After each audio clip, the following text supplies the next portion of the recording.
Hey guys, this is Jocelyn here to give you a brief and wide explanation about what is coronavirus and what happens now it is a pandemic. In the world, more than 343,421 people have been infected with the novel virus, with significant outbreaks in Italy, the US, and Spain, and also nearly 281 deaths in the United Kingdom. These are well known informations, right? Now we'll get into the concept. On December 31st, 2019, the World Health Organization's China office heard the first reports of a previously unknown virus behind a number of pneumonia cases in Wuhan city, a city in eastern China with a population of over 11 million people. The Chinese government responded to the initial outbreak by placing Wuhan and nearby cities under a de facto quarantine encompassing roughly 50 million people in Hubei province. This quarantine is now slowly being lifted as authorities watch to see whether cases will rise again. In Italy, which is experiencing the largest outbreak outside of China, the government took the unprecedented step of extending a lockdown to the entire country, like shutting down cinemas, theaters, gyms, discos, and pubs. And also, they were banning in funerals and wedding celebrations too. In the United Kingdom, the government has shut pubs, restaurants, bars, and cafes, and also advised people to avoid all unnecessary social interactions or travel, and directed households in which one person fall ill with the coronavirus symptoms to quarantine themselves for nearly 14 days. How did COVID-19 start? Here is an interesting story. The disease appears to have originated from a Wuhan seafood market where wild animals including marmots, birds, rabbits, bats, and snakes, etc., are traded illegally. Coronaviruses are known to jump from animals to humans, so it's thought that the first people infected with the disease, a group primarily made up of stallholders from the seafood market, contracted it from contact with animals. Although an initial analysis of the virus that causes COVID-19 suggested it's similar to virus seen in the snakes, the hunt for the animal source of COVID-19 is still on.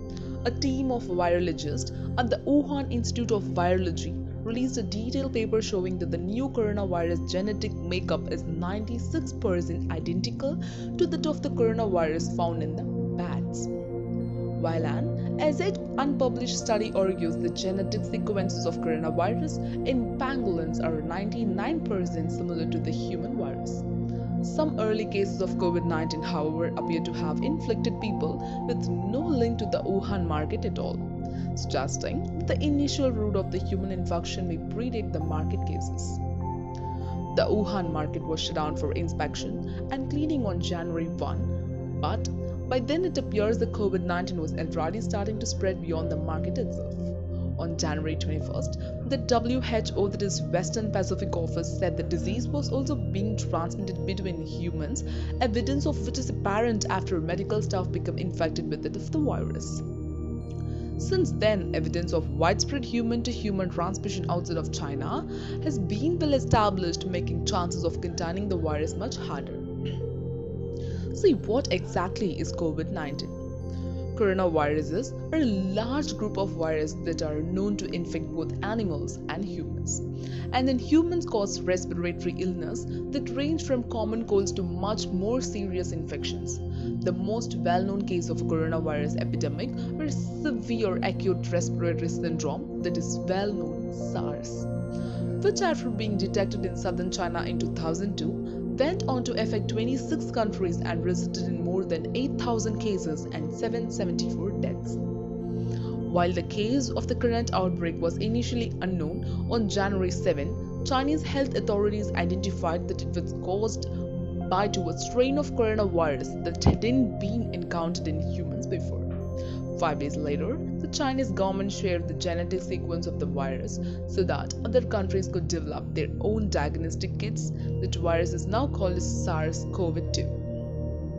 Although symptoms of coronavirus are often mild, the most common symptoms are a fever and dry cough.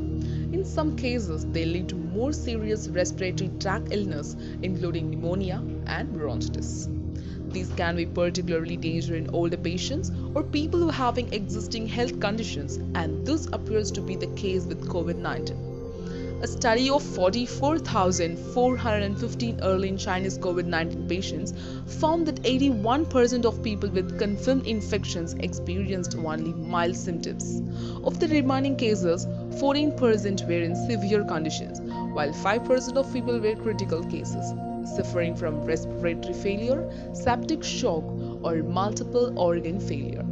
In the Chinese study, 2.3% of all confirmed cases died, although the actual death rate is probably much lower as many more people will have been infected with the virus than tested positive.